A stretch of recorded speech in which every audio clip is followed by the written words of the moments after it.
Hoxe vouvos a ler un relato que escribín fai un par de anos ou 3 e que dende aquela non volvín a ler, non completo dende logo. Este relato pois pon de manifesto a complexidade das relacións e tamén trato de mostrar como ese término que se emprega chamado violencia de xénero é moito máis complexo co que deixa ver.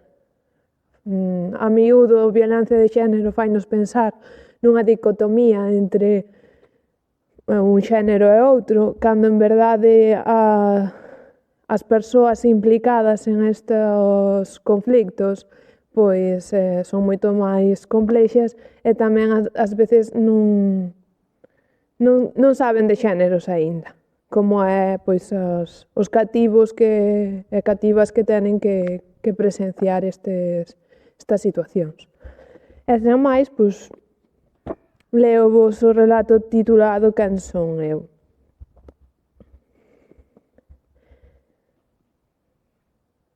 Para comezar, vou a desculparme con aquelas persoas que se sintan ofendidas ou que non desexasen que esta historia fose publicada.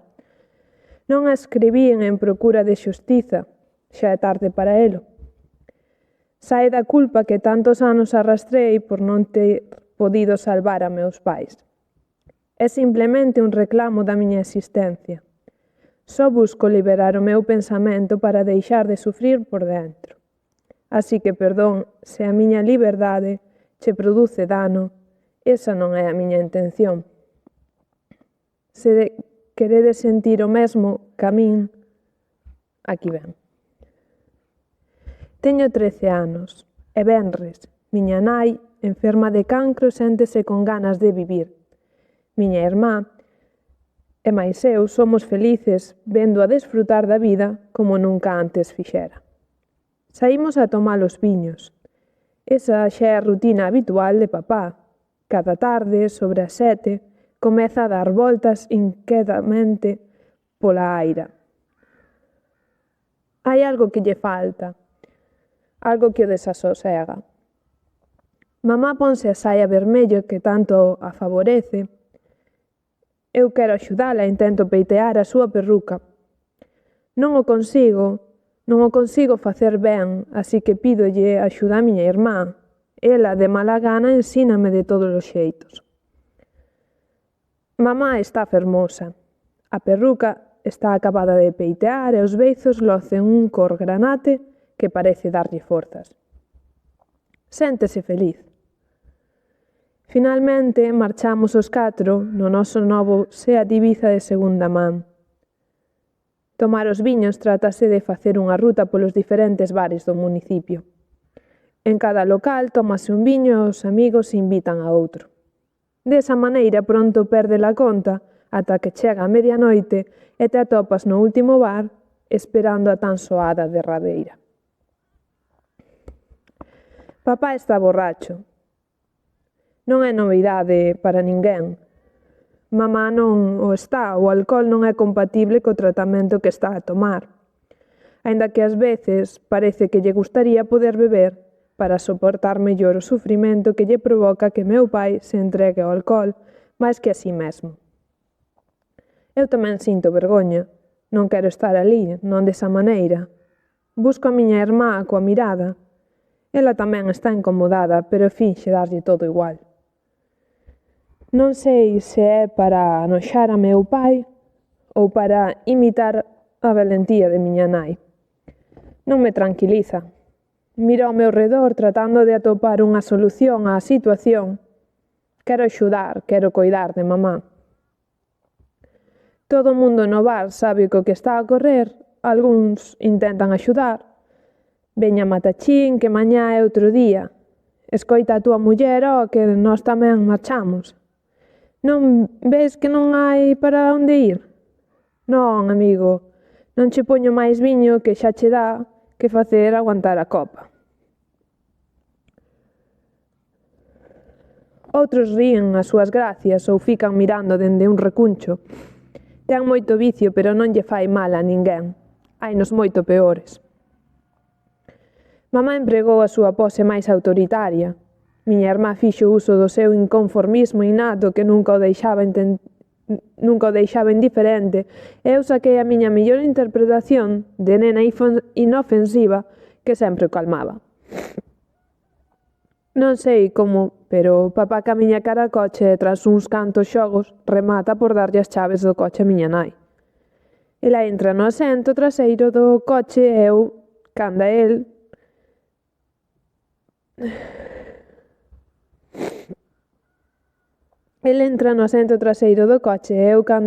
para mantelo tranquilo. Miña irmá ocúpase de manexar a ansiedade que miña nai sofre cada vez que ten o volante entre as mans. Recórdalle que, a pesares de ter un accidente cando era máis nova, sabe perfectamente conducir. Por fin na casa, onde se supón que eu me debería sentir segura. Abrimos a porta da entrada e acompañamos ao borracho ata a cociña. O corredor da casa é amplio, pero el vai tocando ambas paredes. Déixase caer sobre a cadeira máis próxima á cociña de leña.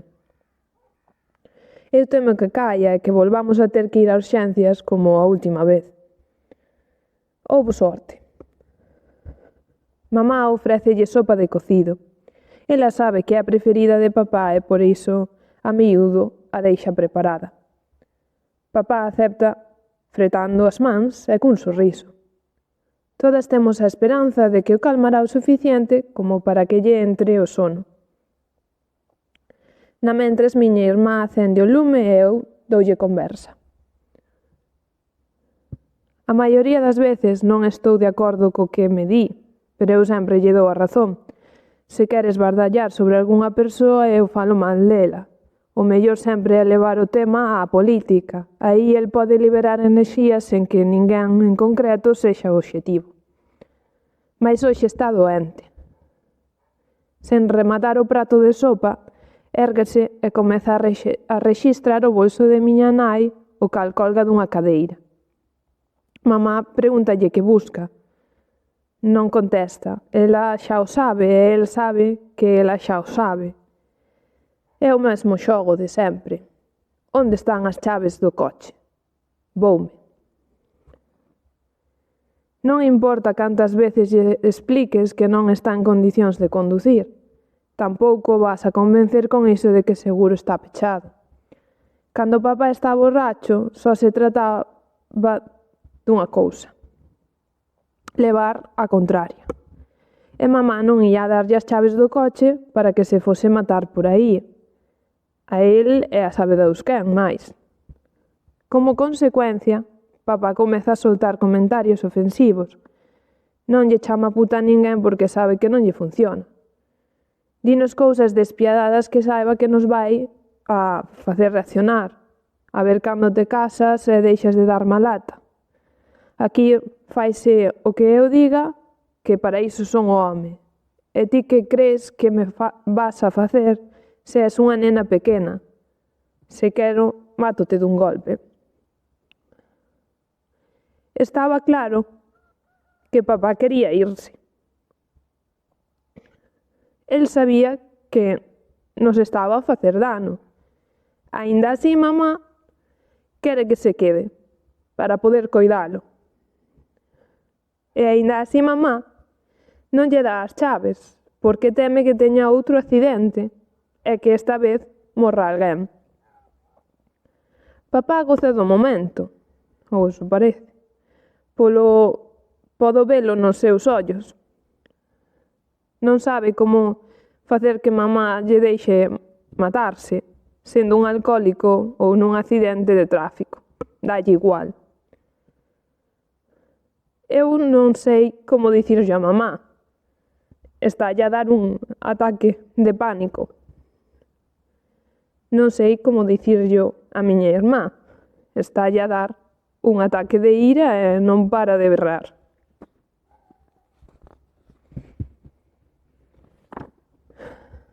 Mamá di que vai dormir, que el que faga o que queira, pero que vai andando.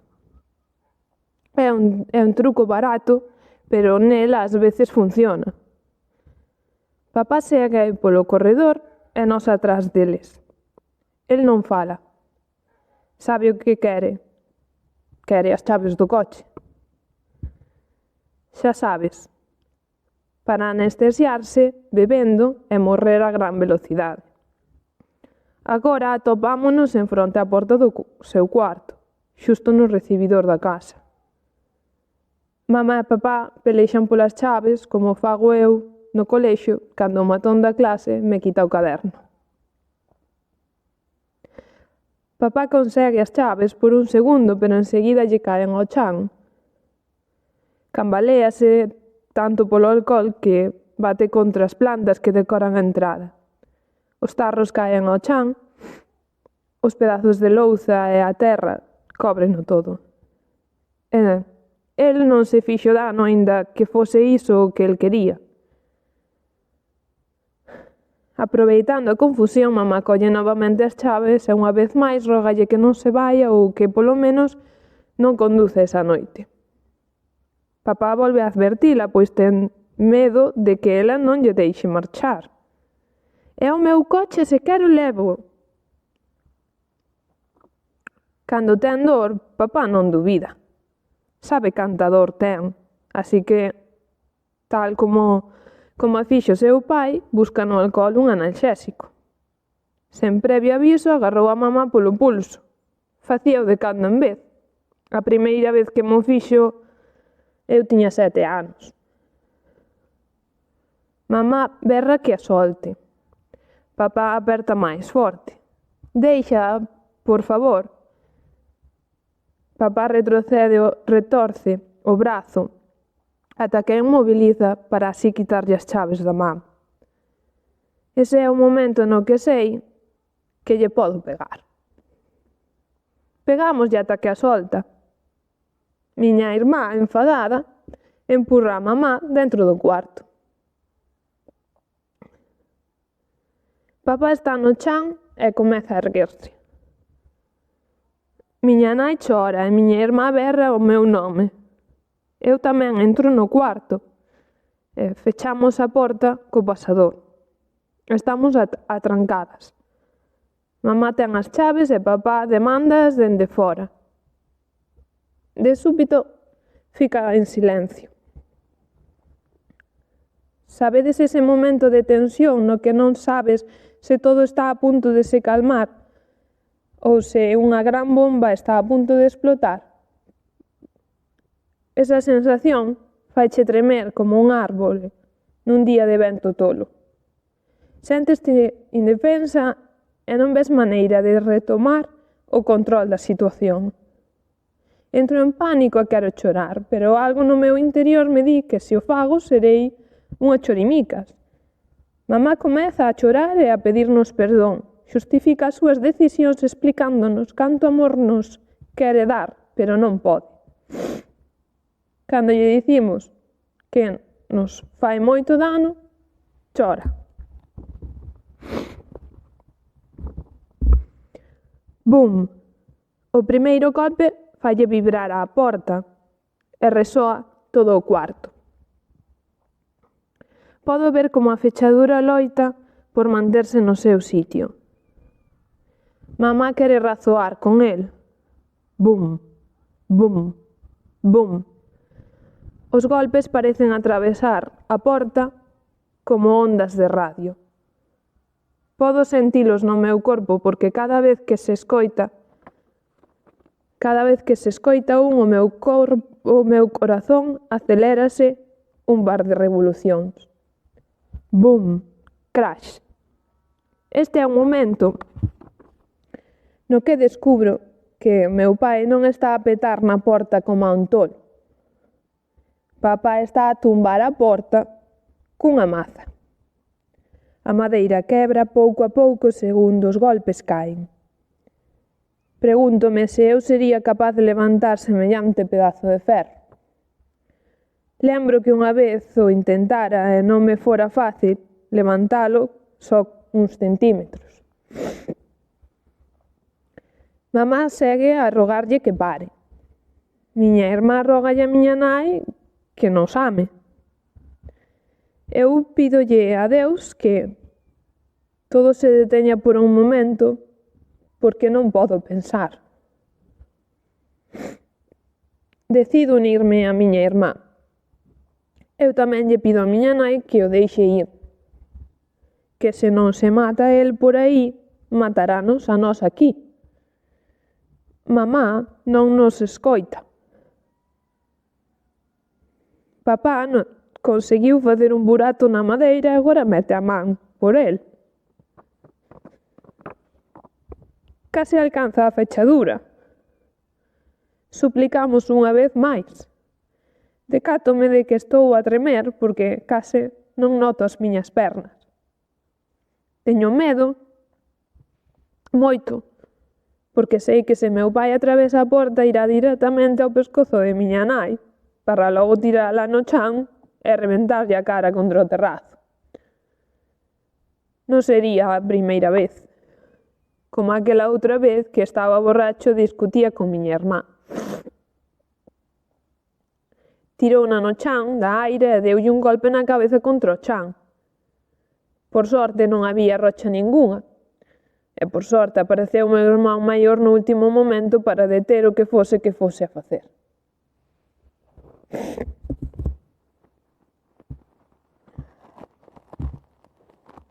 Perdón.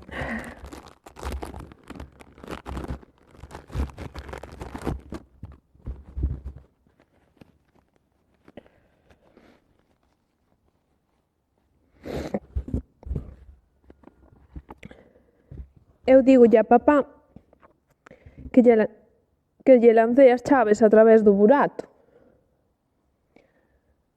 Mamá négase por 100ª vez. Por amor, por medo, por vergoña, non o sei. Non importa porque eu e a miña irmá estamos nunha misión. Vamos a protexela, aínda que ela non queira. Agora pelexamos con mamá, ata que lle quitamos as chaves. Papá alcanzou o fecho e está a punto de abrir a porta. Miña irmá agarra a mamá e eu corro cara á porta e guindo as chaves a través dela. Aí as tes. Vaite e mátate por aí se queres. Papá marcha e nós quedamos tremendo. Durante uns minutos ficamos abrazadas unhas ás outras. Despois mamá descúlpase, pero nós estamos enfadadas porque as nosas vidas valen menos que as do seu marido. E entón deixome levar pola ira. Preparo unha maleta para papá, roupa, zapatos, menciñas. Non esquezo nada que poida precisar. Meto as súas pílulas para a dor reumática e os distintos inhaladores que o manteñen vivo. O que quero non é botalo da casa, só que quero que escarmente.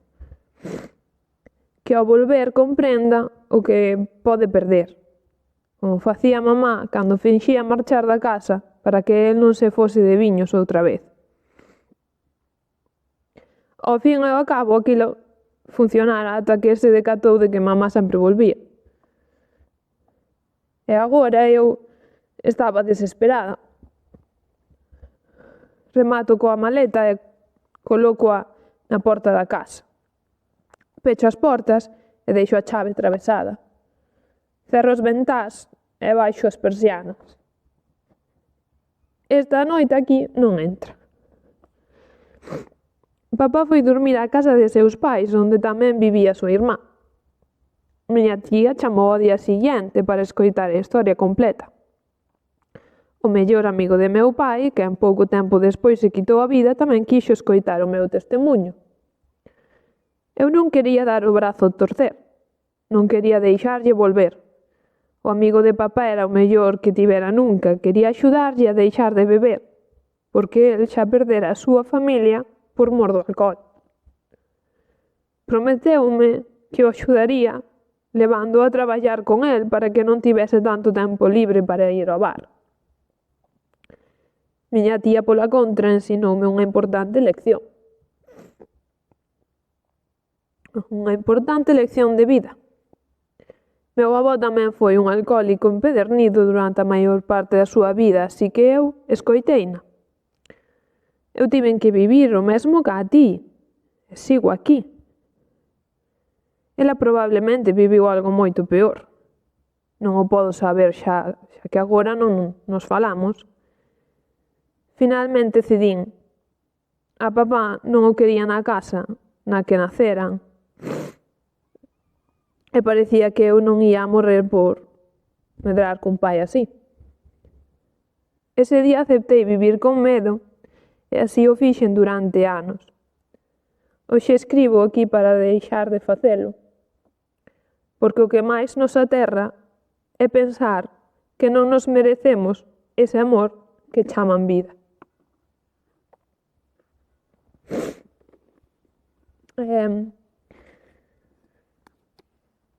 E para rematar,